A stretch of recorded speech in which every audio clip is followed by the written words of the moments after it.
John Wick versus agent 47। अगर इन दोनों Assassin's के बीच में लड़ाई हुई तो कौन जीतेगा? वीडियो में बने रहो, पता चल ही जाएगा। एजेंट 47 की बात की जाए तो एक जेनेटिकली इनहेंस क्लोन है जिसे 4 को इंटरनेशनल क्राइम लॉर्ड और एक डॉक्टर के डीएनए से बनाया गया था। इन्हें 5 बाप किए कौन आते हैं? वाह, बिना टॉपिक से नहीं भटकते हैं, आगे बढ़ते हैं। हिटमैन सीरीज में एजेंट 47 को एक कोल्ड, कैलकुलेटेड और ऑलमोस्ट इमोशनलेस कैरेक्टर की तरह दिखाया गया है और he is a man of few words, यानी वो बहुत कम बोलता है। जितना जरूरत हो उतना ही बोलता है, या तो नहीं बोलता है, और उसे किसी को मारने में कोई दिक्कत नहीं है, कभी भी नहीं। Hand to hand combat skill की बात करूँ तो एजेंट 47 किक बॉक्सिंग, पैरांटुकन, Brazilian jujutsu, ninjutsu, karate, boxing, judo और मोथाई में माहिर है।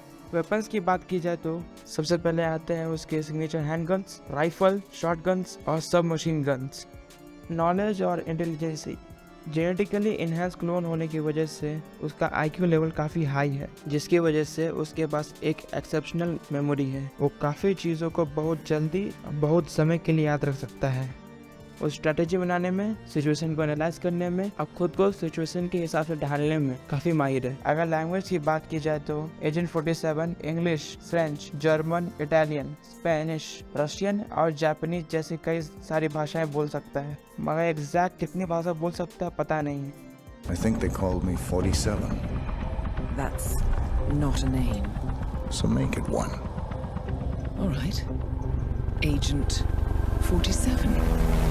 अब बात कर लेते हैं हमारे बाबा यागा के बारे में, यानी जॉन विक। जॉन विक एक रिटायर्ड हिटमैन है जिसे गेम में तब वापस आना पड़ गया जब एक कुत्ते ने उसके कुत्ते को मार दिया था। जॉन विक एजेंट 47 की तरह इमोशनलेस नहीं है, मगर जहाँ तक किसी को मारने या फिर असैसिनेट करने की बात की जाए तो उसे कोई प्रॉब्लम भी नहीं है। यहाँ तक उसे बिल्कुल फर्क नहीं पड़ता है कि वो अपने टारगेट को किस तरीके से मारता हो, चाहे वो पेंसिल से मारे, बुक से मारे, पेन की निप से मारे या फिर कपड़े टांगने वाले हुक से मारे। इसके अलावा just like 47 he is a man of few words, यानी बहुत कम बोलते हैं। अगर पर्सनालिटी की बात करूँ तो मिस्टर विक कोशिश करते हैं कि इनोसेंट या उनके दोस्तों को कभी अपने काम के बीच में ना आने दे। इनफैक्ट हमने बहुत ऐसा कम देखा है कि उनको अपने दोस्तों को मारना पड़ा है। कॉम्बैट स्किल की बात करूँ तो John Wick judo, Brazilian jujutsu, karate, taekwondo, kali, kung fu और निंजुत्सु में माहिर है। साथ ही वो पिस्टल, राइफल, शॉटगन जैसे हथियार चलाने में पूरी तरीके से माहिर है। नॉलेज और इंटेलिजेंसी की बात करूँ तो जॉन विक भी एजेंट 47 की तरह टैक्टिक और स्ट्रेटेजी बनाने में काफी माहिर है। वो काफी जल्द अपने आसपास के सिचुएशन को एनालाइज कर लेता है, साथ ही वो अपने सराउंडिंग से पूरी तरीके से अवेयर रहता है।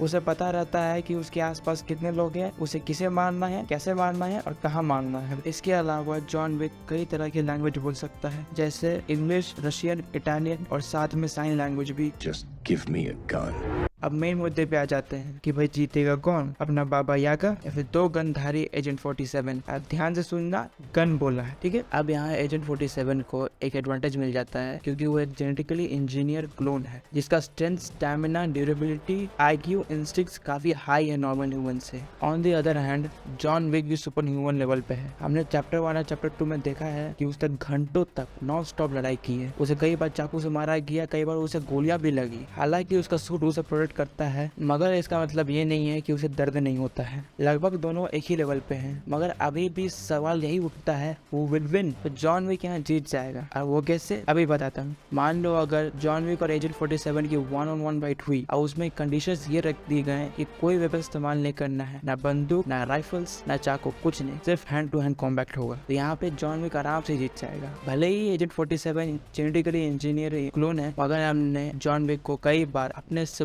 बड़े बड़े एनिमीज को मारते हुए देखा है जो उससे कई ज्यादा ताकतवर थे। दूसरे सिनेरियो की बात करूँ तो अब यहाँ पे कंडीशंस ये हैं, दोनों एक दूसरे को कैसे भी मार सकते हैं, कोई भी वेपन इस्तेमाल कर सकते हैं, मगर जो एरिया है वो पूरी तरीके से क्राउडेड है, पूरा भीड़ भाड़ वाला इलाका है। अब यहाँ पे एजेंट 47 को एक क्लियर एडवांटेज मिल जाता है क्योंकि he is a master of disguise and stealth, यानी वो बेस बदलने में और छुप के मारने में काफी माहिर है। हमने हिटमैन गेम्स के दौरान कई बार ऐसे मिशंस किए हैं जिसमें एनिमी के घर में घुस के उसे मारना होता था, फिर भी जॉन विक को मारना इतना आसान नहीं है। हमने कई बार उससे असैसिन्स को मारते हुए देखा है जो उसके पीछे आए हैं। यहाँ पे 60% चांसेस है कि एजेंट 47 जॉन विक को मार देगा और 40% चांसेस है कि जॉन विक एजेंट 47 को मार देगा। अब थर्ड और फाइनल सिनेरियो की बात कर लेते हैं। यहाँ कंडीशन ये है कि कोई कंडीशन नहीं है, 1-on-1 फाइट होगा और दोनों कोई भी वेपन इस्तेमाल कर सकते हैं, कोई टाइम लिमिट नहीं है, बस फाइट टू द डेथ है। इस सिनेरियो में भी जॉन विक जीत जाएगा। अब वो कैसे, हमने उसे मूवीज में कई घंटों तक नॉन स्टॉप लड़ते हुए देखा है, जबकि उसे चाकू लगा, गोली लगी, उसे कई बार उठाकर पटक दिया गया, कई मंजिल इमारत से फेंका गया, मगर वो बच गया।